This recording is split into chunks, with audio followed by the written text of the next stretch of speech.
It all started on the evening of our 4th wedding anniversary. I'd spent the entire day feeling like I was floating on a cloud. 4 years. I remember thinking how fast it had gone, how much we'd built, and how lucky I was to have married my high school sweetheart. It was a partnership. You know, not just in life, but in business too.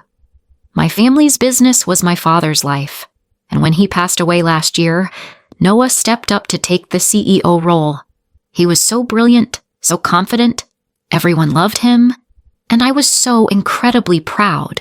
That night, I wanted to do something special for him. Nothing big. I'd gotten a simple card, the kind where you have to write a long message inside, and I'd picked up a small, absurdly expensive strawberry cake from the little bakery downtown that we both loved. I still remember the sweet smell of the box as I walked into the lobby of our corporate headquarters. It was almost 8 p.m., and the building was quiet. Just the hum of the air conditioning and the distant echoes of the cleaning crew. I pictured Noah's face when he saw me, a smile that would light up his tired eyes. He'd been working so hard on the company's recent merger, and I knew how stressed he was. My swollen ankles were protesting with every step, and my baby bump, our little girl, felt heavier than usual. But I didn't care. I was just so happy to be surprising him. I imagined us sharing a slice of cake, toasting with some cheap sparkling wine I'd stashed in the mini fridge in his office, and just reconnecting. The way we used to. My heart was beating a little faster as I reached the CEO suite. His office door was ajar, a sliver of light spilling into the dark hallway. I smiled, my hand instinctively going to my belly, and I pushed the door open, the little squeak of the hinges echoing in the silence. The box with the cake slipped from my hands and hit the polished marble floor with a soft thud. The cardboard lid came loose, and the perfectly frosted cake was instantly destroyed. But I barely noticed. I was too busy staring at the scene in front of me. Noah, my husband, was pressed against his desk, his suit jacket wrinkled, his hands tangled in the auburn hair of our new head of marketing, Serena. They were kissing, with a hunger that was so desperate and familiar, it made my stomach lurch. Serena's legs were wrapped around his waist, and the look on her face was a mixture of triumph and pure, unadulterated pleasure. It was the face of my husband's mistress, my entire world. The one I had so lovingly built with Noah, crumbled in the span of 3 seconds. I tried to take a step back, to unsee what I was seeing, but my legs felt like liquid. A sound escaped my throat, part gasp, part sob. They sprang apart like guilty teenagers caught in the act. Noah's face went white, then flushed a deep, angry red. Serena smoothed down her dress, her lipstick smeared, and a slow, cruel smile spread across her face. "Well, this is awkward," she said, her voice dripping with amusement. She hopped off the desk and straightened her skirt. "I guess you finally figured it out, didn't you?" "Amara." My gaze was locked on Noah, begging him, pleading with him to say something, anything. But he just stood there, his hands shoved deep into his pockets, his eyes fixed on the floor. It was in that deafening silence that I knew I had been living a lie. And in that moment, the true betrayal was not the woman I was looking at. It was the man who refused to look at me, the man who had once promised to love and protect me and our child. "You know," Serena continued, her voice dropping to a low hiss, "it's exhausting pretending to be nice to you, patting your pregnant belly, talking about what a miracle it is. Honestly, look at yourself. You waddle around like a cow?" A single word came out of my mouth. Noah. He didn't move. He didn't even flinch. He just stood there like a statue. A pathetic, worthless statue. "Don't talk to him," Serena said, the smile falling from her face as she raised her hand. "He hasn't loved you in years. He's just been waiting for a reason to leave." That's when she did it, with a force I never expected. She slapped me across the face. The sound cracked in the silent room. My head snapped to the side, and a wave of dizziness and pain shot through me. I stumbled, my body already off balance from the pregnancy. I felt the sharp sting on my cheek, but it was nothing compared to the shock and humiliation as I fell, trying to protect my belly with my hands. Serena stood over me, her face a mask of pure hate. "Stay down, you pathetic excuse for a wife," she hissed. And then, in a moment that would replay in my nightmares for months, my husband's mistress drew back her foot and kicked me directly in my pregnant belly. The pain was indescribable, not just physical, but a violation so complete it felt spiritual. I curled around my unborn child, gasping for air. Serena laughed, a cold, sharp sound, and looked back at Noah. He still hadn't moved. He just stood there, watching his pregnant wife being brutally attacked by my husband's mistress.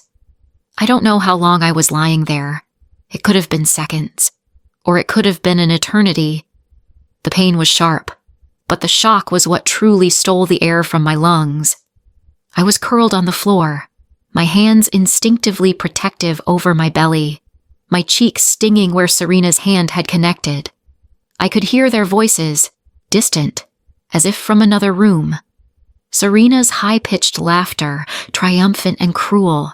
Noah's low, panicked murmurings. I felt something wet beneath me. I didn't want to look. I couldn't. My mind, in a desperate attempt to escape the agony, shut down and pulled me back in time. If you've ever been so broken you didn't know how to breathe, you're not alone. I'm going to show you how I used the fire of that betrayal to get justice. This isn't just a story about my husband's mistress. This is about finding out who you are when you have nothing left to lose. So, if you believe in justice, hit that subscribe button, because this is just the beginning. I used to think my father didn't get me, that he saw me as a delicate doll, a porcelain figurine to be placed on a shelf. He was a titan of industry, a man whose hands built an empire from a single factory. His world was numbers, deals, and a brutal kind of power. And my brother. Leo was his golden child. He'd take Leo to business meetings, teach him about profit margins and market shares. They'd talk for hours in the study, surrounded by the leather-bound books that smelled of ambition. I, on the other hand, was sent to piano lessons, art classes, and horse riding camps. I remember once, when I was 16, I tried to show him a business plan I'd drafted for a class project. It was for a small, local art gallery with a detailed financial projection and a marketing strategy. I was so proud of it. I'd worked on it for weeks, pouring my heart and soul into every number and every line. I walked into his study, my heart thumping with the hope that he would finally see me as more than just his quiet daughter. He was on the phone, his voice a low rumble, discussing a merger. When he hung up, he looked at my project, smiled that familiar, distant smile, and ruffled my hair. "Looks very creative, sweetheart," he said, not even glancing at the numbers. "But business is not for creative little girls.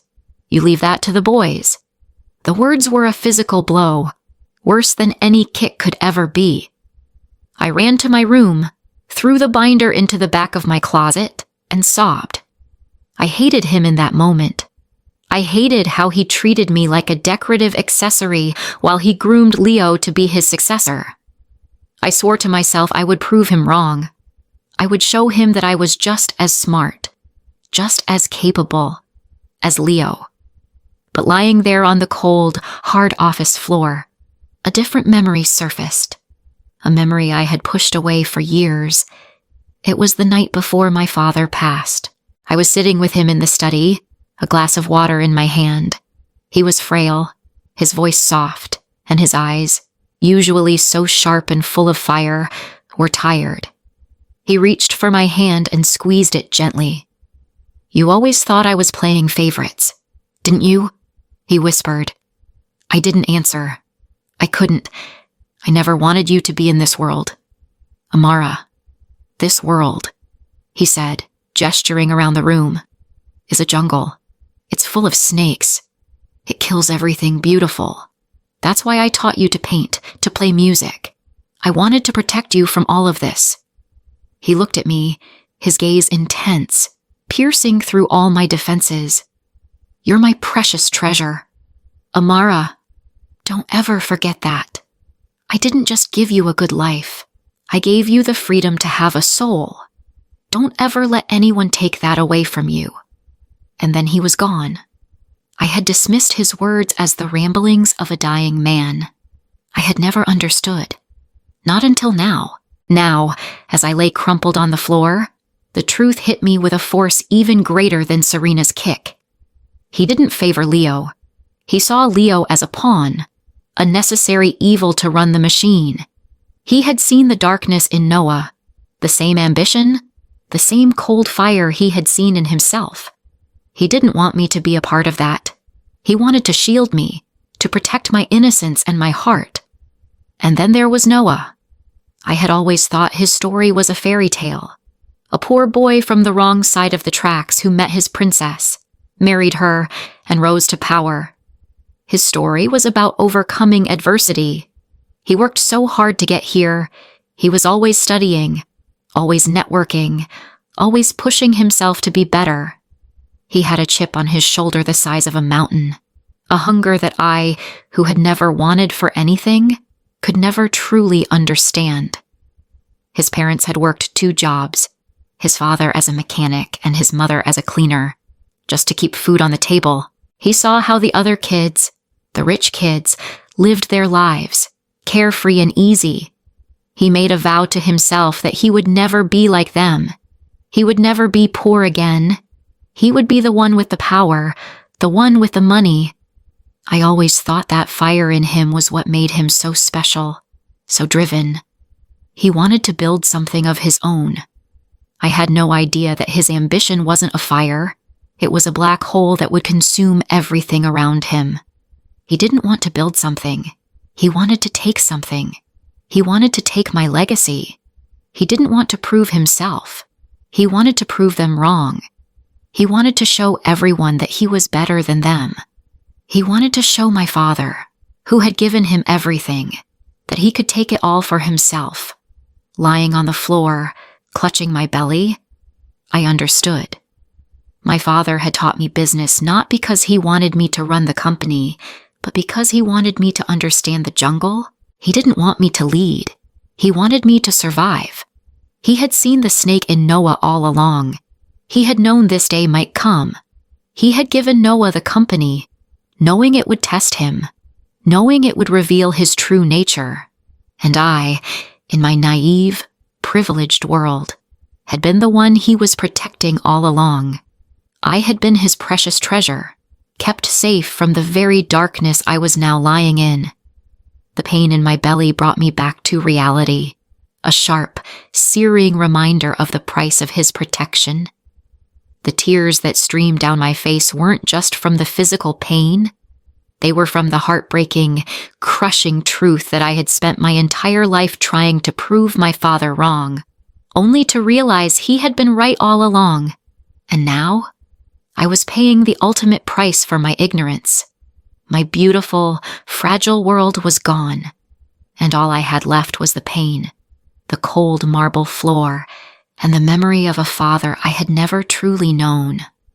I was still on the floor, my hands clutching my belly. The pain was real, but it was nothing compared to the clarity that had just washed over me. All those years, I had believed I was a bystander in my own family, a fragile thing to be protected. I had believed Noah was a hero who had swept me off my feet and saved our family's company. I had been so wrong. My father hadn't shielded me from this world. He had been training me for it all along. He had just been clever enough to do it without me knowing. And Noah hadn't been a hero. He had been a parasite, a snake, a thief waiting for his chance to strike. I pushed myself up, my mind a blur of pain and newfound purpose. All the little moments, the quiet sacrifices, The things I had done behind the scenes for Noah and the company flashed before my eyes in a horrifying montage. I remembered how, when my father first put Noah in charge, I had felt so useless. I wasn't on the board. I had no official title. All I had was a degree in liberal arts and a quiet knack for detail that no one seemed to notice. But Noah was out of his depth. He was brilliant at the surface-level stuff, the speeches, the networking, the charming handshakes. But the nitty-gritty of the business, the legal loopholes, the financial projections, the endless contracts that needed to be negotiated, he was lost. He started coming to me late at night, after everyone had gone home. He'd bring me a cup of coffee and a thick pile of documents, his eyes weary. "Honey, could you just give this a quick read?" My eyes are blurring. I would read through it, my mind instinctively piecing together the gaps. I'd point out a clause that could cost us millions or a legal gray area that could open us up to a lawsuit. He'd look at me, surprised at first, then impressed. "You're a genius, Amara," he'd say, kissing my forehead. "I don't know what I'd do without you." I would brush it off, a shy smile on my face, telling myself I was just helping my husband. I didn't know I was slowly becoming a ghost in my own life. Over time, it became a routine. He'd tell me about a tricky client he was about to meet with, and I'd spend hours digging into their history, their past litigation, their weak points. I'd write him detailed reports that he'd barely glance at before stuffing into his briefcase. He'd come home looking triumphant and tell me how he'd handled it. I'd smile and nod, my fingers raw from typing, my mind exhausted from strategizing. I was a puppet master in the shadows, pulling the strings while the world applauded my husband, the business prodigy. I remembered one specific morning. He had an interview for a major business magazine. He showed me the draft of his article, full of corporate jargon and empty promises. It was soulless. It didn't sound like the man I knew. I stayed up all night, rewriting it from scratch, weaving in personal anecdotes and a heartfelt message about my father's legacy.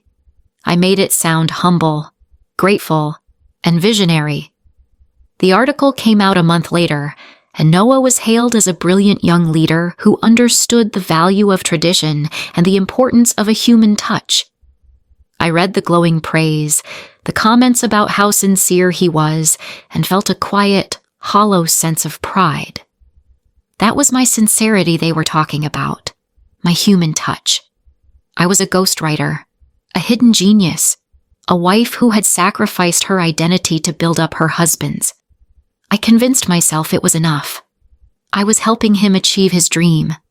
I was a part of our legacy, but now I saw the truth. Noah wasn't grateful. He was using me. My quiet competence was a tool. My love was a resource he could exploit. And the more I gave, the more he took.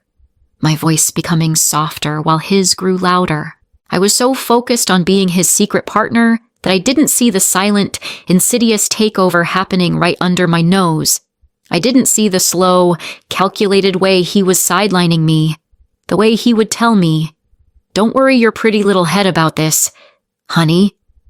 When I asked about a new legal document, the way he'd laugh and say, "That's my sweet little artist." When I'd try to talk about business strategy, I was his wife, and I had a role to play. A role that didn't include running a company or making million-dollar decisions. A role that was sweet, simple, and utterly useless. I had always thought that Noah's ambition came from a place of hunger, a desire to prove himself. Now, I realized his ambition wasn't a desire to prove himself. It was a desperate, all-consuming need to destroy everyone who had ever looked down on him. I remembered a conversation from years ago, before we were married. We were sitting on a park bench, eating ice cream. He pointed across the street to a group of men in expensive suits getting into a limousine. "They'll never have to worry about a thing," he said, his voice hard. "They're born into it. We have to fight for every single scrap."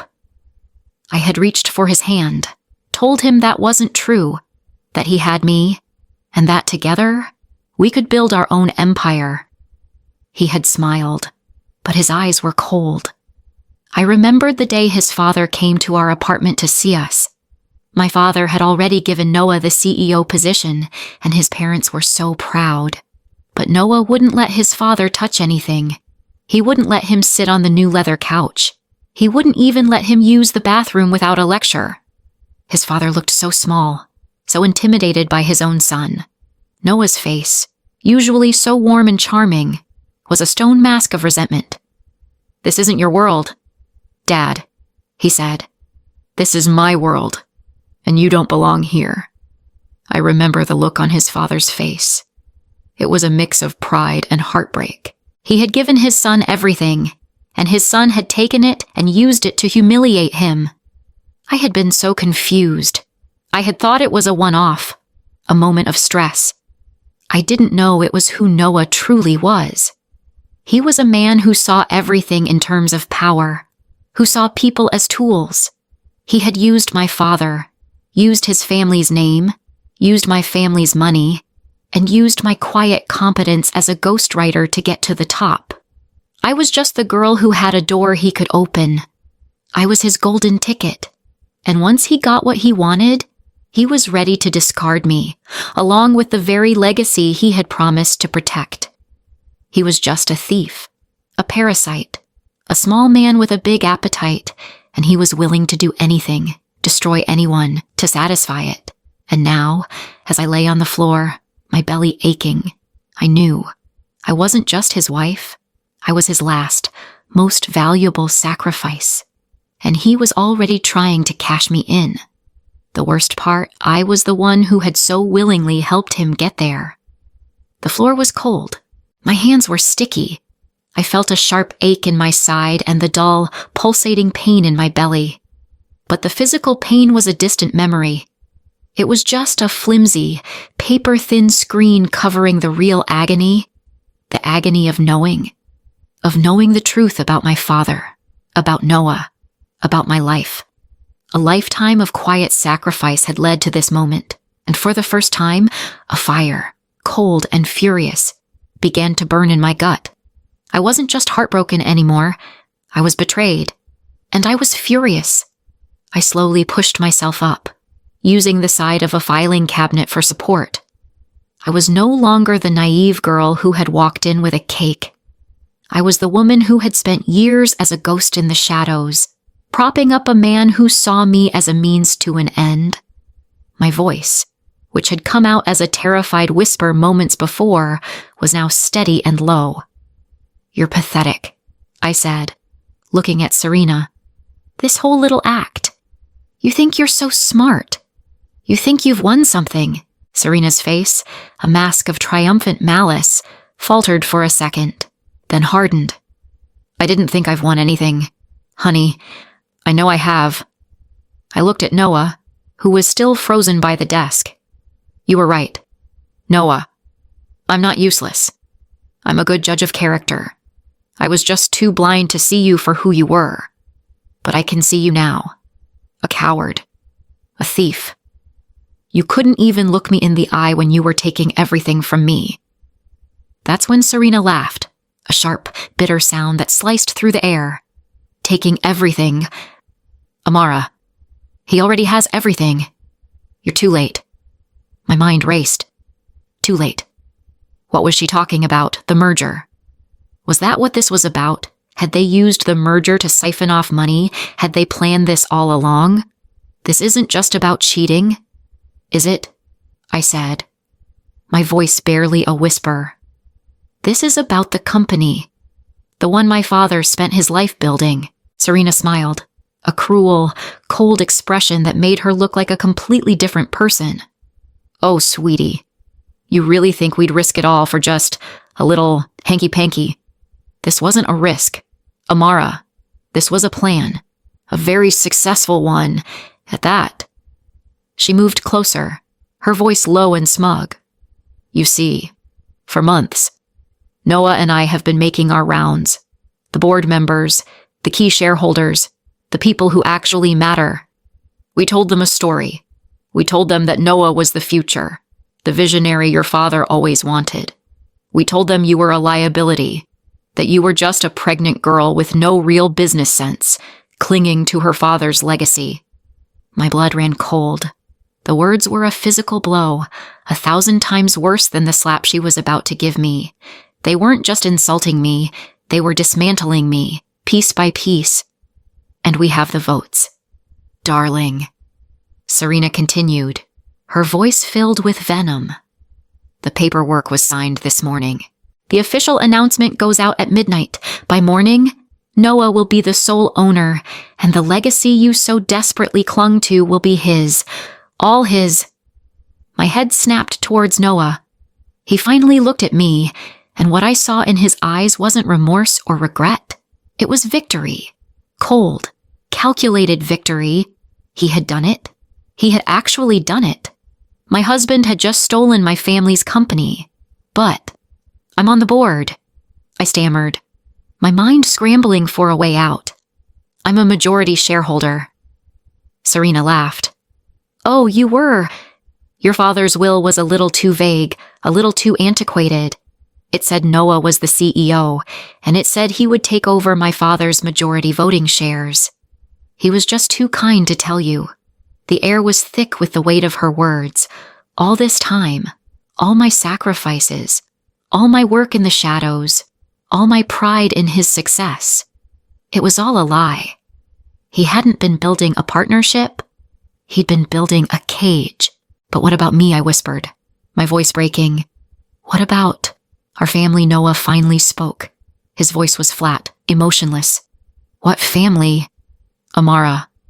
This was never a family. It was a business deal. And now it's over. My mind, my heart, my very soul felt like it was being ripped apart. It was a pain so profound it transcended anything I had ever felt before. And then she hit me. Serena's hand lashed out, a sharp, cracking sound that echoed in the silent room. Her blow landed on my cheek with a force I never expected. My head snapped to the side, and I stumbled, off balance from the pregnancy. The humiliation was unbearable. It was a victory lap.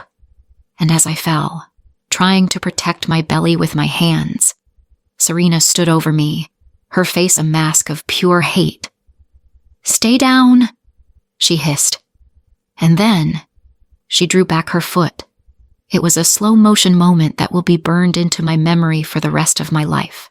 Her foot, perfectly pointed in a designer heel, drew back and shot forward with an intent so malicious, so vile, that it transcended all understanding. It was a moment of pure evil, and it was a moment I would never forget. The kick connected with my pregnant belly, and a pain so sharp, so searing, so devastating shot through my body that I couldn't even scream. I just fell, on the floor, all the air leaving my lungs, all my hope, all my love, all my family's legacy, gone. I felt the hot tears on my face, but they weren't tears of sadness. They were tears of pure, unadulterated rage. I don't know how long I lay there on the cold floor. Time didn't make sense anymore.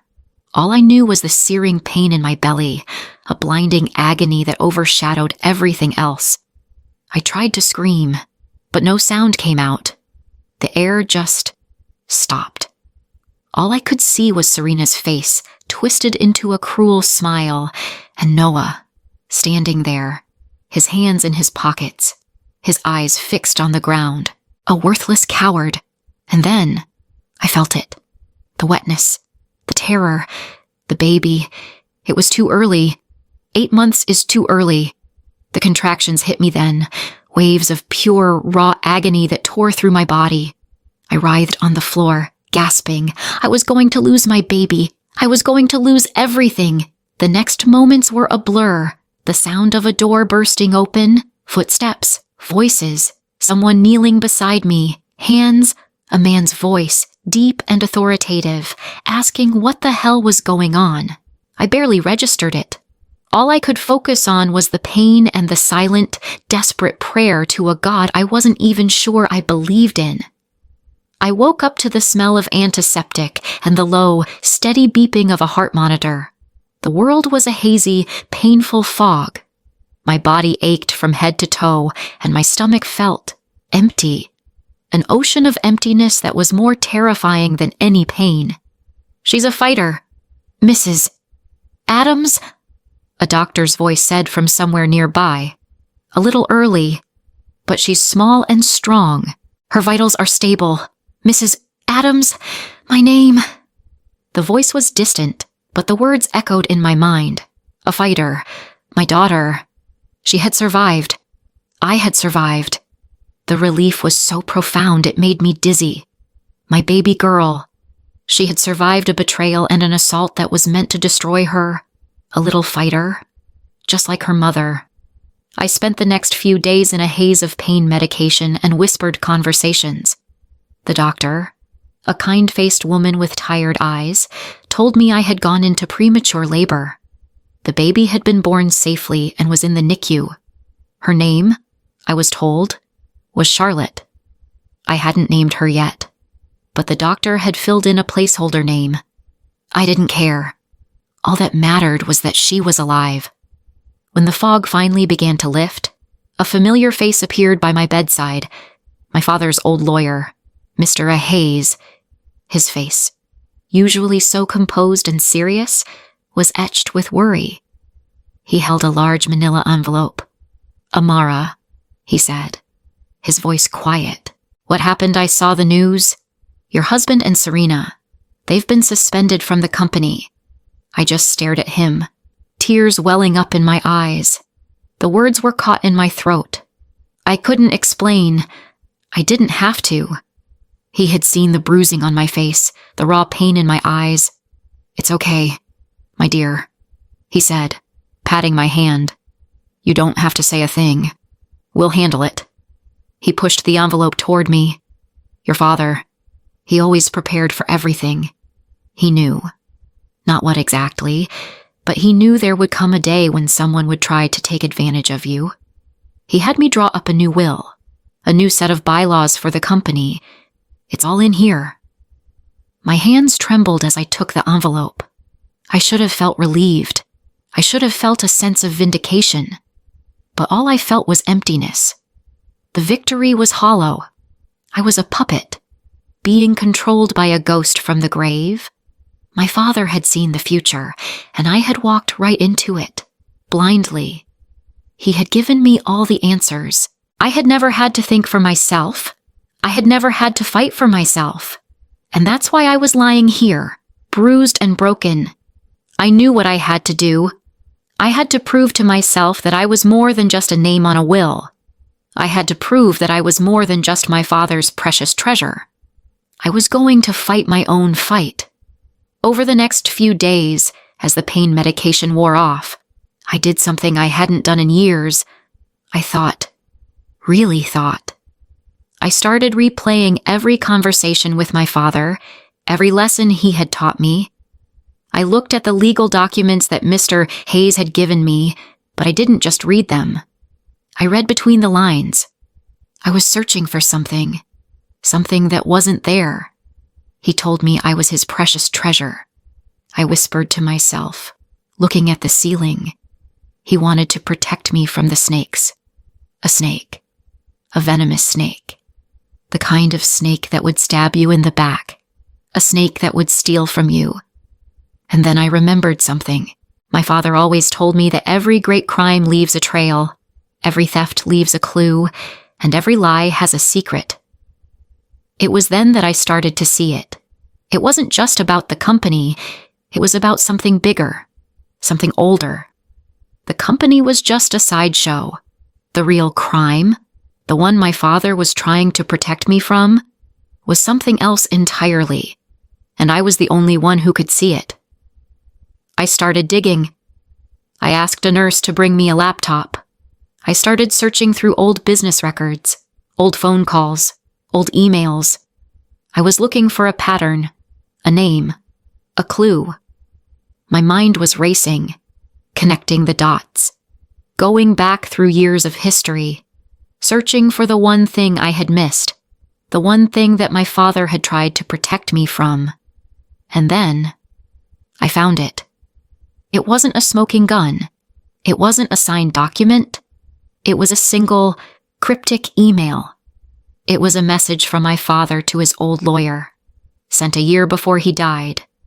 The email simply said, "He's a good man, but don't trust his partner. He'll take everything from him, and he won't stop until he owns the entire city." My heart stopped. I read the email again, and again, and then I started to connect the dots. The old company, the new partnerships, the sudden deaths. It was all a pattern. My father hadn't died from a heart attack. He had been murdered, and Noah, my husband, was involved. But he wasn't the one who had done it.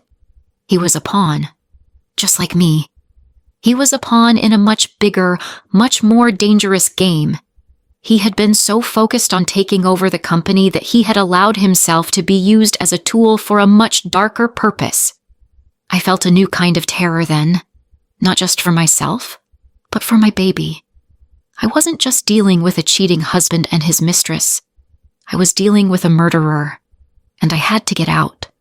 I had to find a way to escape. My father had left me the pieces to the puzzle, and now I was going to put them together. I was going to find out who had killed my father, and I was going to make them pay. The game had just changed, and I was no longer a pawn. I was the player. I was out of the hospital within a week, but I wasn't going home. Not to the home where every memory of Noah was a knife twisting in my gut.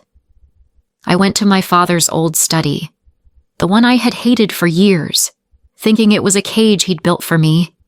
Now I knew it was a fortress. I sat at his desk, and all I could think about was the cryptic email, the coded messages, the puzzle pieces he'd left behind.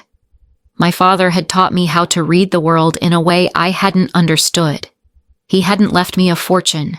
He had left me a roadmap to a crime. I knew who I needed to call. Not a lawyer, not the police. Someone who would understand. Someone who knew my father's world, but wasn't a part of it. Someone who was so far outside of Noah and Serena's petty little world, they couldn't even see him coming. I picked up the phone and dialed a number I hadn't called in over a decade. "Matt, it's Amara." There was a long pause, and then his voice, a little deeper, a little rougher, but still the same voice I remembered. "Amara, my God, where have you been? I've been looking for you since I got back to the city." I didn't waste any time with pleasantries. I told him everything. The marriage, the company, the betrayal, the kick. I didn't hold back. I let it all pour out. Every last drop of humiliation and rage. There was silence on the other end of the line, and I waited for him to call me crazy. He didn't. He just said, "I'm coming over. Don't go anywhere." He arrived at my father's house an hour later, looking exactly the way I remembered him, tall, dark hair, and eyes that saw everything. But there was a new kind of hard determination in his face. He sat across from me and listened, his jaw set, his gaze never leaving mine. When I finished, he didn't say a word. He just reached for my hand and squeezed it gently. "I know a guy," he said, his voice quiet. "A private investigator. He's the best in the business. He can find out anything. And I know a few lawyers who owe me a favor." Matt wasn't just my childhood friend anymore. He had grown up to be an influential figure in the legal world, a powerhouse in his own right. He had gone to Harvard Law, worked in international finance, and had come back to the city to open his own firm. His resources were endless, and his connections were powerful. He was the perfect weapon, and I, for the first time in my life, was ready to use one. Over the next few weeks, we worked in silence. Matt's investigator was a genius. He tracked Noah's every move, every phone call, every meeting. He found the hidden bank accounts, the offshore accounts, the shell corporations. He found the paper trail that linked Noah and Serena to a powerful, corrupt law firm that had been instrumental in the hostile takeover. The deeper we dug, the more we found. And the more we found, the more I realized that Noah and Serena weren't just common thieves. They were a part of a much bigger, much darker game. The trial was set for a cold winter morning. The courtroom was packed with reporters, lawyers, and stockholders. Noah and Serena were there, their faces a mask of smug self-assurance. They didn't even bother to look at me. They thought they had won. They thought this was just a formality. They had the votes. They had the company. What could I, a quiet, bruised girl, possibly do to them? I sat at the prosecution table, my spine straight, my hands clasped tightly in my lap. Matt was next to me, his presence a fortress. He squeezed my hand, a silent message of support. Mr. E. Hayes, my father's old lawyer, was there, his eyes filled with pride. He had seen me transform from a fragile victim into a formidable opponent. The prosecutor began his opening statement, laying out the case in a calm, professional manner. He talked about the hostile takeover, the manipulation of the board, the shady legal work. Noah and Serena just sat there, smug smiles on their faces. They had a team of high-priced lawyers, a mountain of paperwork, and a flawless alibi. And then I took the stand. I sat there, my hands clasped, my voice clear and steady. The prosecutor asked me to tell my story. I didn't hold back. I told them everything. The day I met Noah, the way I fell in love with him, the way I worked in the shadows to help him, my silent sacrifices. And then I talked about the anniversary, the cake, the walk to the office, the humiliation, the slap, and the kick. The courtroom was silent. You could hear a pin drop. When I finished, the prosecutor looked at me, a hint of a smile on his face. "Mrs. Adams," he said, "do you have any evidence to support your claims?" I looked at Noah, and for the first time since this nightmare began, I saw a flicker of doubt in his eyes. He still thought he was safe. "I do," I said, my voice steady. My father, bless his soul, always knew I was a good judge of character. He knew I would be able to spot a fake a mile away, so he left me a little message, something only I would understand. I looked at the jury. My father, I said, was very protective. He never wanted me to be in the business world. He always called me his precious treasure. But he was also a very smart man, and he knew that the day would come when someone would try to steal his legacy. So he left me a key that only I could find. Then I looked at Noah. I saw the fear in his eyes. He knew what I was talking about. He knew about the locket. He knew about the hidden compartments in the study. He knew about the secret bank accounts. He knew I had found them all. I looked at Serena, a smug look on her face. Her lawyer was about to object, but before he could, I spoke. "And I also have something else," I said, my voice strong. "I have proof that my father's death was not an accident. I have proof that it was a carefully orchestrated murder." The courtroom erupted into a frenzy. Reporters were scrambling for their phones. The judge was banging his gavel, trying to restore order. Noah and Serena just sat there, their faces white. They were not just facing a lawsuit anymore. They were facing a murder charge. And they were looking at me, a woman they thought they had destroyed, with pure, unadulterated hatred. This wasn't just a legal battle anymore. It was personal. And I was going to win. The courtroom erupted. Gavel after gavel. The judge tried to restore order, but it was useless.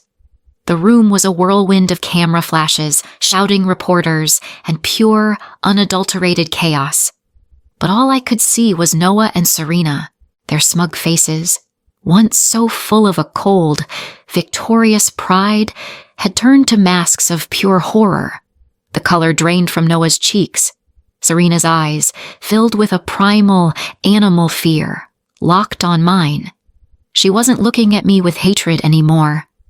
She was looking at me with terror, the terror of a monster who has just realized they are powerless. I had won. As the bailiffs led them away in handcuffs, I didn't feel relief. I felt a deep, profound emptiness. It wasn't about revenge. It wasn't about winning a lawsuit. It was about standing up for myself and for my daughter. It was about honoring my father's memory and his legacy. Over the next few months, the story of Noah and Serena became a national scandal. The media called it the corporate betrayal, their lies, their greed, their elaborate plot to steal everything my father had built. Every detail was exposed. The paper trail we had uncovered was overwhelming. The jury took less than a day to find them both guilty on all counts. Noah was sentenced to life in prison for his role in my father's murder and for corporate fraud. Serena received a lengthy prison sentence for conspiracy and aggravated assault. They were no longer the powerful couple who had tried to destroy me. They were just two thieves who had tried to steal what wasn't theirs and lost everything in the process. I went back to the company a week after the verdict. The office was eerily quiet. The employees looked at me with a mix of awe and pity. I walked into what used to be Noah's office, the very same room where my whole world had come crashing down. I sat at his desk, and I realized something profound. This wasn't a victory lap. This was just the beginning. My first act as the new CEO was to hold a meeting with the entire company. I didn't fire anyone. I didn't try to prove myself. I just told them the truth. I told them about my father, about his vision, and about what he had tried to protect. And I told them about the quiet sacrifices. I told them that from now on, this company would be different. It would be a place of trust, of honesty, and of putting people first. We would be a company that built people up, not tore them down. We would build something new, something that would make my father proud. Over the next few months, I worked tirelessly to restore the company to its former glory. I cleaned house, of course, but not with anger. I did it with a quiet, steely resolve. I promoted people who had been overlooked, people who had a fire in their belly and a good heart. I worked side by side with them, just like I had for years in the shadows. I was no longer a ghost. I was a leader. And in the midst of it all, there was Matt. He never asked for a thing. He never took any credit. He was just there. He would call me every day, just to see how I was doing. He'd bring me coffee. He'd listen to me talk about the struggles of the day, and he would offer a quiet, thoughtful observation. He was a safe harbor in the storm. We started going on walks together. We would talk for hours, not just about the business, but about my life, my family, and the things that really mattered. He would talk about his own struggles, his own fears, his own insecurities. He was the first person I had ever been able to truly be myself with. The first person who saw me, not as a victim, not as an heiress, but as Amara. One night, we were sitting on a bench, looking at the city skyline. I never thought I'd be able to trust anyone again. I said. He just looked at me, his eyes filled with a deep, quiet affection. I know, he said, but trust isn't a given. Amara, it's built, brick by brick, and it's a choice, every single day. And then, he kissed me. It wasn't a fairy tale kiss. It was a kiss of two people who had seen the darkness in the world and had chosen to believe in the good. It was a kiss of two survivors who had found each other, and I knew, in that moment, that I was finally home. My daughter, Charlotte, is now a thriving, beautiful little girl. She has my eyes, but she has her own spirit. She has a fierce, determined spirit that reminds me of my father, and she has a warm, loving heart that reminds me of myself. I tell her the story of her father, not as a villain, but as a cautionary tale, a tale of a man who lost his way.